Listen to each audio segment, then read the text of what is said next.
All of us in our lives, if you keep living, there are some things that you are going to come to a conclusion.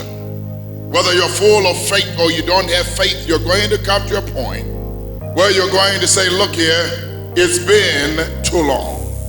And I want us to anchor John chapter 5, and we are going to meet this brother who had been in one spot for too long. Yes, now you know this story, but let's dig a little deeper into it. The Bible says after this,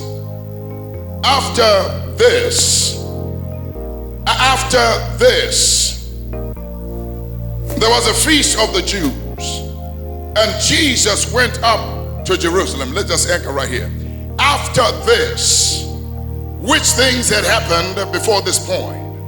We met with the woman of the well in chapter 4. We met with Nicodemus in chapter 3. We find Jesus at a wedding party in chapter 2.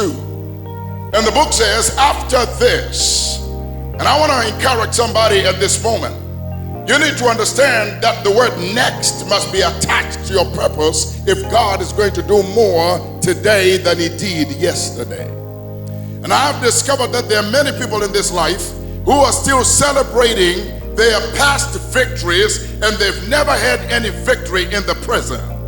And I'm here to tell somebody, you need to understand, after this, even though it was beautiful, even though it was wonderful, even though the whole city was saved, Jesus knew they had to be a next. The life of a believer must not be filled with trophies, because a trophy is a sign of a past champion. There are many people who are trying to go forward based on what they've done in the past, but I want you to understand that our good God is still doing a new thing in the now. Your life starts dying when your past becomes more glorious than your present. See, you need a revival when the good old days occupy the greatest part of your life. If all your joys are in the past, and I want you to understand, he's the same God yesterday, and he's the same God today, and he's the same God tomorrow, which means if God was good to me in the past, I've got down payment to believe greater because I've seen him do what he did, and standing on the past victories, my faith must long for what else God has. See, when God starts using you, you must have a short-term memory on what God has done in the past. You have no time to over-celebrate it because there's work to do. See, you start dying when your good stuff is in the past. So when God has blessed you a little bit, you're going to learn to have this mantra in your life, this motto in your life: everything must go. Why? Because your past must go so that it can clear and create space for your future to come in. Here's the deal. Whenever you are still addicted to your past, you are the worst enemy of the present.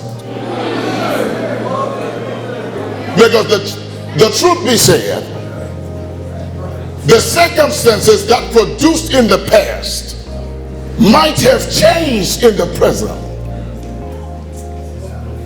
So you are punishing the present for something that never exists.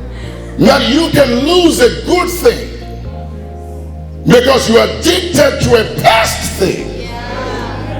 In order for you to go forward, it is, whether it's in your career, whether it's in your personal life, whether it's in your financial life, whether it's in your academic life, 4 words will set you free. 4 words.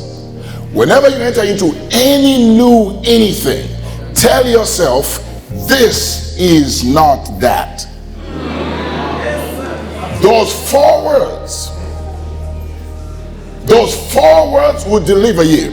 This is not that. And you start to see blessings flowing all around you.